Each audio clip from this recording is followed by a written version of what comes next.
دوستان محترم، اہل سنت و جماعت یہ نجات یافتہ گروہ ہے۔ یقیناً ہماری پہچان یہود و نصارہ، ہنود اور مجوس کے مقابلے میں مسلمان ہونا ہے، اور اسلام کے نام پر پائے جانے والے فرقوں کے درمیان اہل حق کی پہچان اہل سنت و جماعت ہونا ہے۔ اور اہل سنت و جماعت شارٹ میں اتنا سمجھ لیں کہ با ادب گروہ کو کہتے ہیں۔ ادب والی جماعت کو اہل سنت و جماعت کہا جاتا ہے۔ خصوصیت کے ساتھ میں ابھی غور کر رہا تھا تو میں اس نتیجے پر پہنچا کہ سورہ کہف قرآن مجید میں ہے، اور سورہ کہف کو ہمارے یہاں اہل سنت کی مساجد میں جمعہ کے دن بڑے اہتمام سے پڑھا جاتا ہے، سنا جاتا ہے، اور ضرور پڑھنا چاہیے اور سننا چاہیے، اس کی بہت فضیلتیں ہیں۔ مگر سورہ کہف کے اندر جو مطلب، جو مفہوم اللہ رب العزت نے رکھا ہے، اگر اس مفہوم کو ہم سمجھنے کی کوشش کریں تو ہمارے ایمان کو مزید تازگی ملتی ہے۔ اصحاب کہف، ان کے ناموں میں بڑی برکتیں ہیں۔ اصحاب کہف کے ناموں کے سلسلے میں حدیثوں میں آیا ہے کہ اگر یہ نام کشتی میں رہیں تو وہ کشتی ڈوبتی نہیں ہے، جس گھر میں رہیں وہ گھر آگ لگنے سے محفوظ ہو جاتا ہے، جس خزانے میں یہ نام ہو پھر وہ خزانہ چوری ہونے سے محفوظ ہو جاتا ہے۔ چونکہ جہاں صالحین کی ذاتوں میں برکت ہیں وہیں ان کے ناموں میں بھی برکت ہیں۔ اب یہ اصحاب کہف 309 سال کے بعد جب غار میں سے اٹھ کر کھڑے ہو گئے تو اللہ کا قرآن کہتا ہے کہ ان کے سر کی مانگ بھی ٹوٹی نہیں تھی، ناخن بھی نہیں بڑے تھے، حتیٰ کہ ان کے کپڑوں پر کوئی گرد کا نشان بھی نہیں تھا۔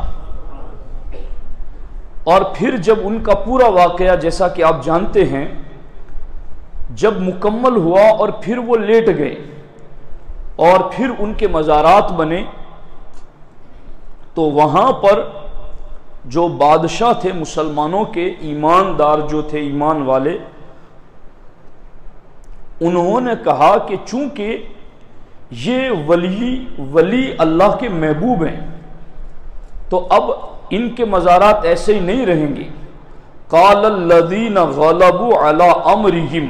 لنتخذن علیہم مسجدا،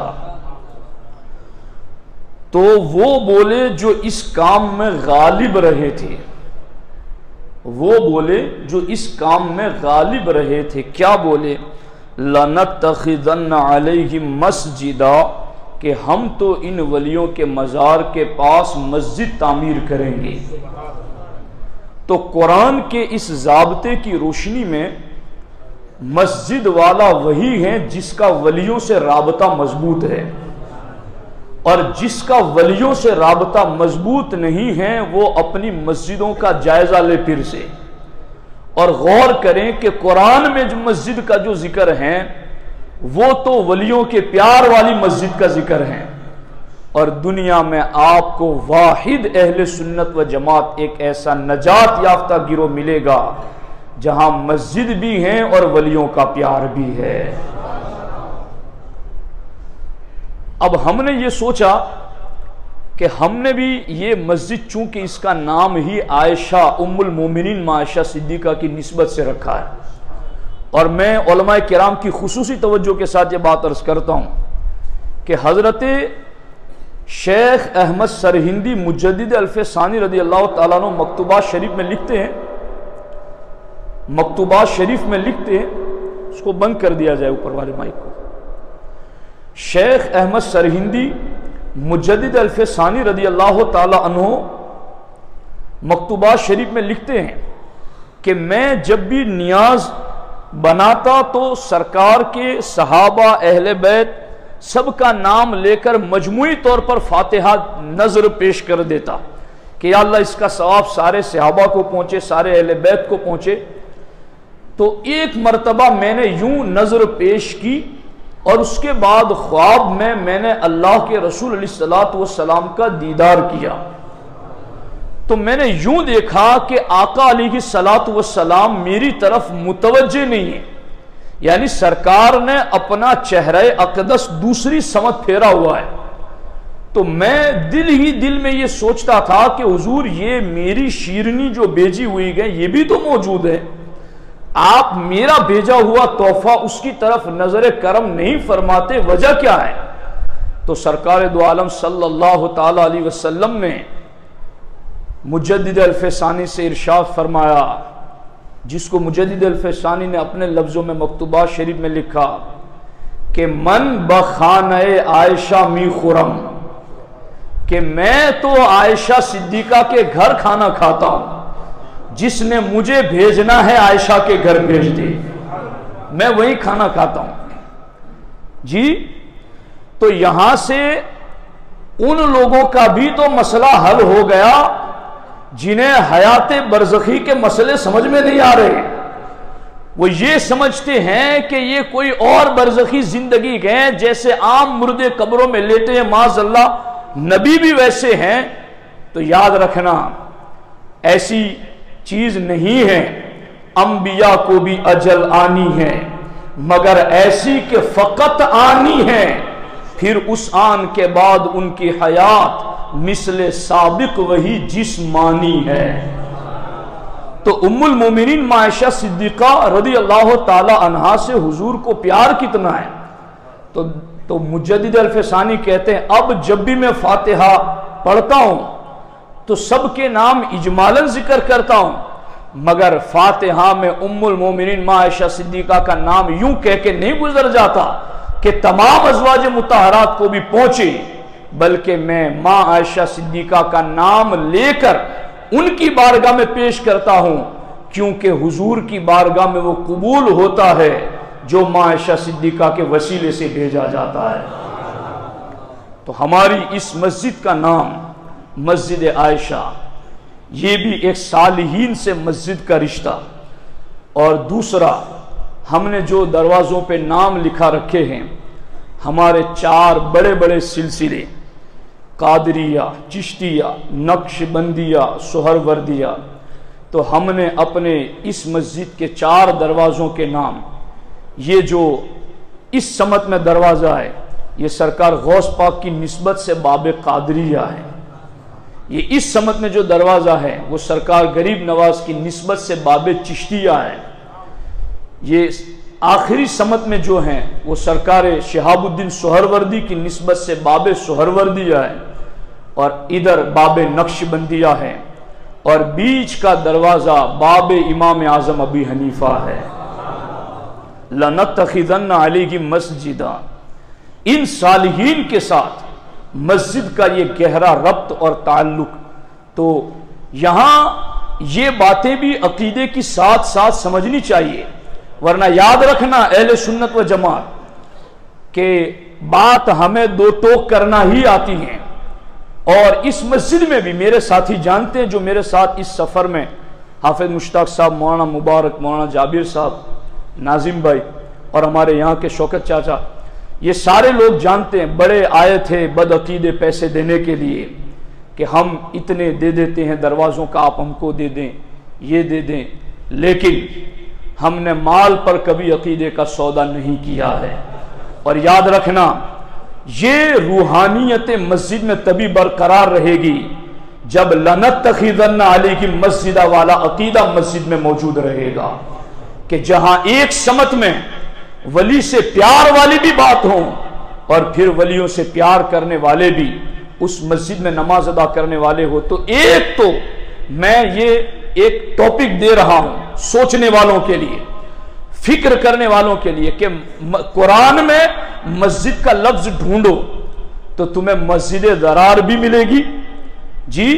اور مسجد اصحاب کہف بھی ملے گی۔ اب صرف مسجد کا نام دے کر کے لپک نہ جاؤ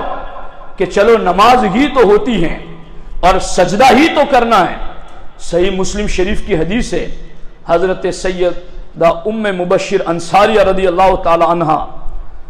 اللہ کے رسول علیہ الصلوۃ والسلام ان کے باغ میں گئے تو آقا علیہ السلام نے فرمایا من غرس ھذا مسلم ام کافر، کہ اے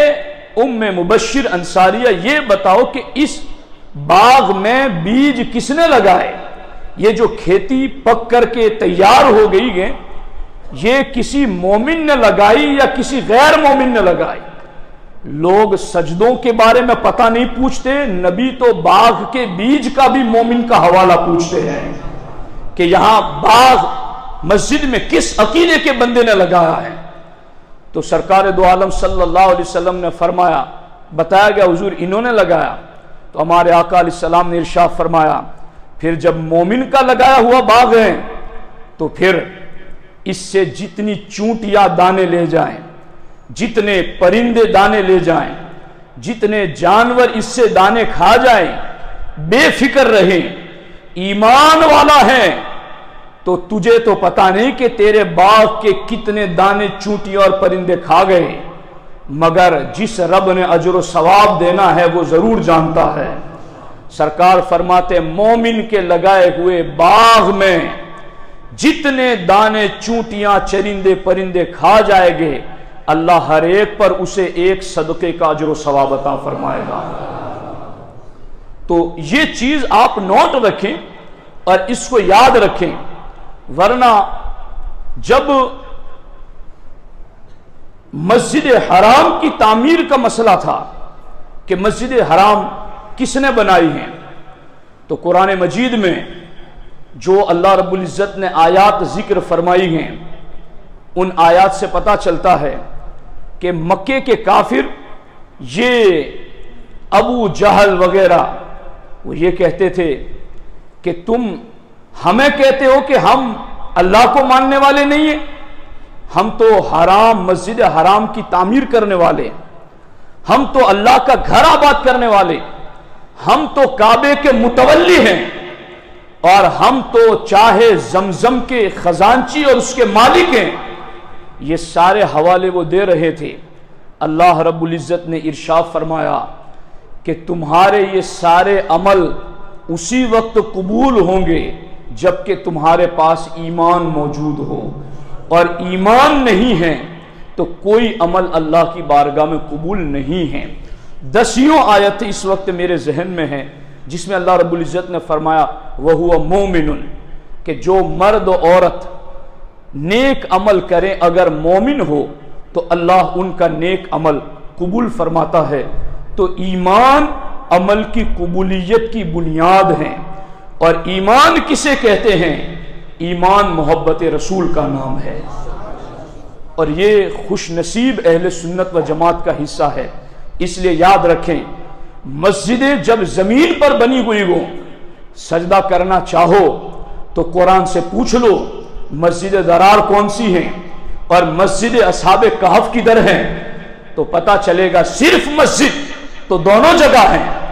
جو منافقوں نے بنائی تھی قبا کے قریب۔ سرکار نے فرمایا راتوں رات اسے توڑ دو،